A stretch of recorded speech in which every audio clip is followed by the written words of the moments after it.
Assalamualaikum warahmatullahi wabarakatuh. Perkenalkan nama saya Rifki Muhammad. Yang di sini saya akan menjelaskan tentang penilaian risiko tahap 2. Oke, langsung saja. Ya ini saya menjelaskan sedikit yaitu tahap kedua dalam penilaian risiko audit ini melibatkan memperoleh pemahaman tentang sistem pengendalian internal klien atau risiko pengendalian.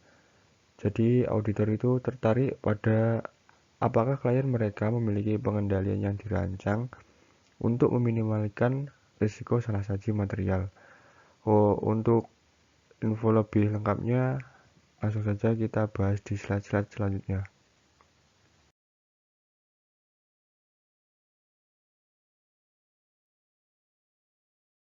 Oke, poin berikutnya terdapat model risiko audit dan komponennya. Model ini menyatakan bahwa risiko audit merupakan fungsi dari risiko inheren, risiko pengendalian, dan risiko deteksi. Terdapat hubungan terbalik antara risiko salah saji material dengan menetapkan risiko deteksi yang rendah. Auditor itu akan meningkatkan tingkat ketergantungan pada prosedur substansif terperinci mereka. Dan sebaliknya, jika risiko inheren dan risiko pengendalian itu rendah, auditor itu dapat menetapkan risiko deteksi tinggi. Dengan menetapkan risiko yang tinggi, auditor itu akan mengurangi tingkat ketergantungan pada prosedur substansi rinci mereka. Jadi seperti itu. Oke, selanjutnya ada materialitas, yaitu yang pertama terdapat materialitas kualitatif dan kuantitatif. Saya akan menjelaskan yang kualitatif dahulu. Jadi sebelum menjelaskan bagaimana auditor itu sampai pada penilaian materialitas awal, jadi penting untuk membedakan antara pertimbangan materialitas kualitatif dan kuantitatif. Jadi informasi dianggap material secara kualitatif itu jika mempengaruhi proses pengambilan keputusan pengguna karena alasan selain besarnya. Jadi semisal jika auditor itu yakin bahwa pengungkapan atau kelalaian yang tidak akurat itu akan mempengaruhi proses pengambilan keputusan pengguna. Jadi hal itu dianggap material karena secara kualitatif auditor akan meminta klien untuk mengubah pengungkapan atau penyerahan informasi yang dihilangkan. Jadi seperti itu. Selanjutnya ada kuantitatif. Jadi informasi itu dianggap material secara kuantitatif itu jika melebihi penilaian materialitas awal auditor. Jadi perencanaan itu dapat berupa presentasi dari basis yang sesuai. Dalam hal ini tuh auditor akan memilih basis yang sesuai, terus kemudian memutuskan persentase yang akan digunakan tergantung pada keadaan klien tersebut. Oke, yang terakhir ada menetapkan materialitas.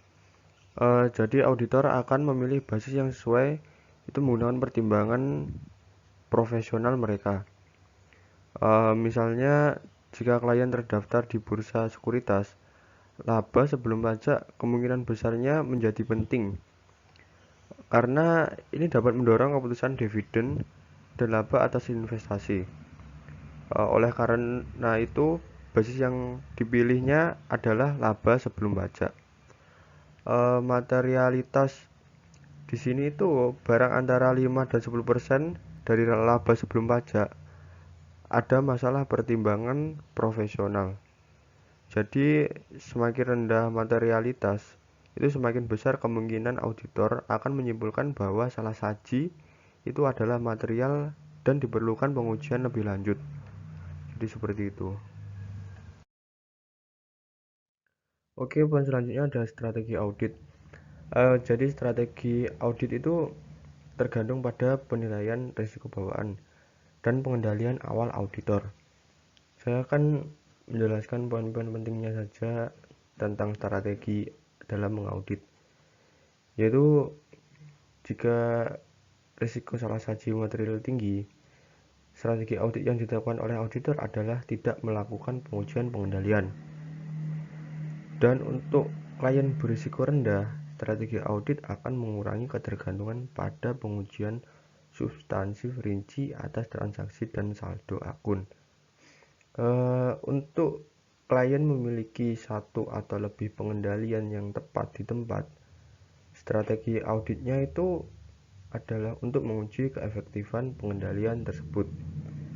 Jika klien tidak memiliki pengendalian yang tepat untuk risiko yang diidentifikasi, strategi audit itu adalah melakukan sedikit atau tidak ada pengujian pengendalian untuk risiko yang diidentifikasi. Jadi seperti itu.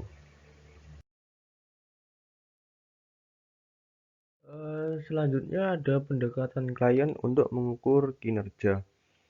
Jadi di sini terdapat profitabilitas dan likuiditas. Yang pertama dulu profitabilitas, yakni perusahaan itu akan melacak pendapatan dan pengeluaran mereka dari waktu ke waktu dan menilai variabilitas apapun. Jadi sebuah perusahaan itu akan melacak pendapatan dari bulan ke bulan untuk mengidentifikasi dan menjelaskan tren.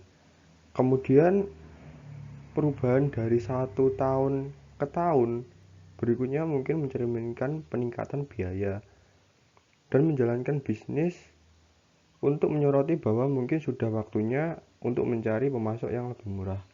Jadi mereka akan membandingkan pendapatan dan pengeluaran mereka dengan pesaing terdekat dan menilai kemampuan mereka untuk bersaing. Yang berikutnya ada likuiditas. Jadi sangat penting itu bagi perusahaan untuk memiliki akses ke kas yang digunakan untuk membayar hutangnya ketika jatuh tempo. Jadi jika tidak dapat memenuhi kewajiban atau membayar hutangnya ini, perusahaan akan mendapat likuidasi. Jadi likuidasi ini semacam kemampuan suatu perusahaan untuk memenuhi kebutuhan kasnya dalam jangka pendek dan panjang. Jadi dengan memahami bagaimana klien mereka mengukur dan menilai kinerjanya sendiri dan batasan apapun yang tersirat oleh perjanjian utang, auditor itu akan memperoleh pemahaman yang lebih dalam tentang akun yang berpotensi berisiko salah saji material.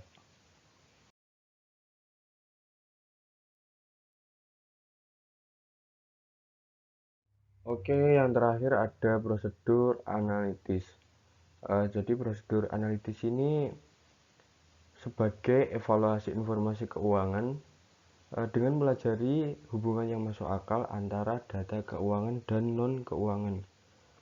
Mari kita bahas masing-masing bentuk analisis, diikuti dengan peninjauan faktor-faktor yang perlu dipertimbangkan saat menjalankan prosedur analitis. Oke, yang pertama ada perbandingan.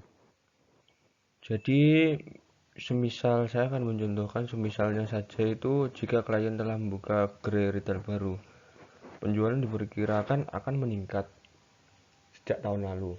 Dan ketika membandingkan saldo akun dengan jumlah yang dianggarkan, auditor itu prihatin dengan mengungkap variasi antara hasil aktual dan yang diharapkan oleh klien. Jadi perbandingan sederhana ini dibuat antara saldo akun untuk tahun berjalan dan tahun sebelumnya dengan tahun berjalan dan anggaran. Jadi seperti itu. Selanjutnya ada analisis tren.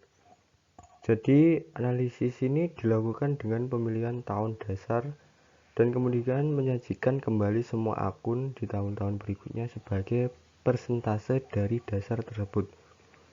Jadi saat melakukan analisis tren itu sangat penting bagi auditor untuk mempertimbangkan perubahan signifikan dalam faktor ekonomi secara luas. Contohnya seperti resesi yang dapat mempengaruhi interpretasi mereka terhadap tren. Jadi analisis tren ini memungkinkan auditor untuk mendapatkan apresiasi tentang bagaimana berbagai akun telah berubah seiring waktu.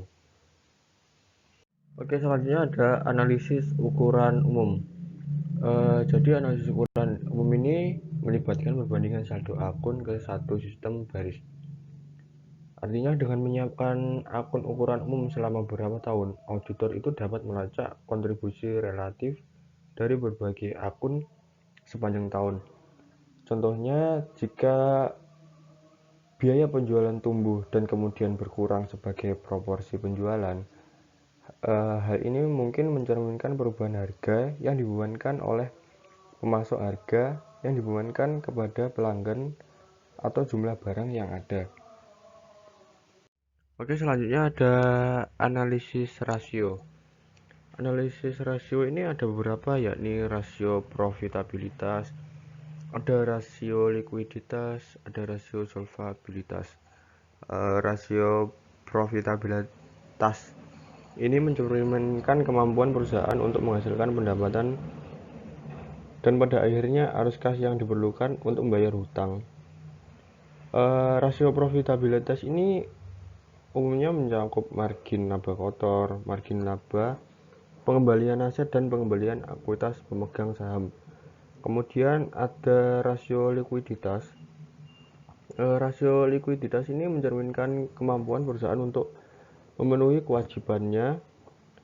Jadi jika perusahaan tidak dapat membayar hutangnya ketika jatuh tempo, mereka mungkin kehilangan karyawan kunci. Bisa juga pemasok dapat menolak untuk memasok barang dan pemberi pinjaman dapat menarik kembali dana yang dipinjam. Kemudian ada rasio solvabilitas. Ini digunakan untuk menilai kelangsungan hidup suatu perusahaan dalam jangka panjang.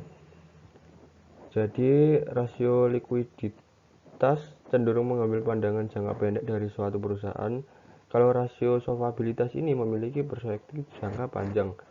Jadi rasio solvabilitas ini umumnya adalah rasio hutang terhadap ekuitas dan kali bunga diperoleh. Kemudian ada prosedur analitik lainnya.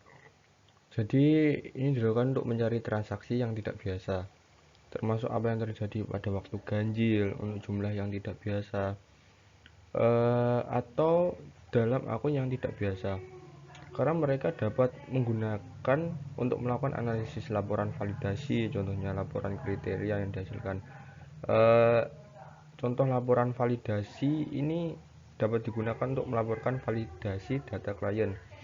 Semisal laporan validasi dapat menyertakan detail pemeriksaan karakter, di mana bidang dicari untuk memastikan mereka hanya menyertakan data yang sesuai. Kemudian ada laporan yang dihasilkan kriteria. Ini adalah ringkasan informasi dan data berdasarkan kondisi yang ditetapkan oleh auditor. Jadi laporan ini digunakan untuk membantu auditor mengelola sejumlah besar informasi dan data yang disimpan dalam file komputer klien. Oke, kemudian yang terakhir ada faktor yang perlu dipertimbangkan ketika melakukan prosedur analitis. Jadi ketika membandingkan hasil keuangan aktual dengan hasil yang dianggarkan, auditor itu akan mempertimbangkan keandalan keanggaran. Jadi jika kalian terus-menerus melebih-lebihan pendapatan misalnya, auditor itu dapat mempertimbangkan hal ini saat membandingkan hasil aktual dan yang dianggarkan untuk periode saat ini. Ketika membandingkan klien dengan data industri, ini kehati-hatian ini harus tetap diberikan, karena jika klien secara signifikan lebih kecil atau lebih besar daripada kebanyakan perusahaan di industrinya, perbandingan mungkin tidak valid. Dan jika pesaingnya itu tidak menggunakan metode akuntansi yang sama, perbandingannya bermasalah. Jika klien memiliki hasil dan rasio yang sangat berbeda dengan rata-rata industri, mungkin ada masalah dengan data industri daripada dengan data klien. Jadi seperti itu hal-hal yang perlu dipertimbangkan ketika melakukan prosedur analitis.